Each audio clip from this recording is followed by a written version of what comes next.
আচ্ছা, সৎ মা মানেই কি তিনি তার সৎ ছেলেমেয়েদের উপর অমানবিক অত্যাচার করেন সবসময়? তিনি তাদেরকে বিষ খাইয়ে মেরে ফেলার চেষ্টা করেন? অথবা তাদের পোড়া রুটি দিয়ে জঙ্গলে পাঠিয়ে দেন?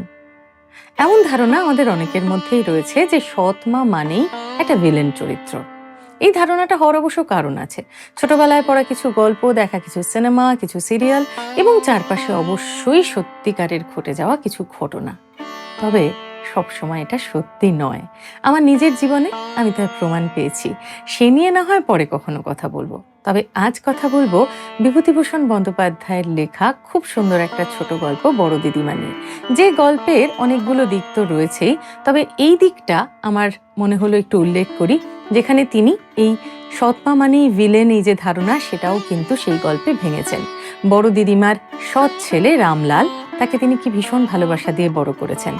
রামলালও কিন্তু তার সৎ মায়ের ভীষণ রকম নেওয়াটা ছিল ছোট্ট থেকে।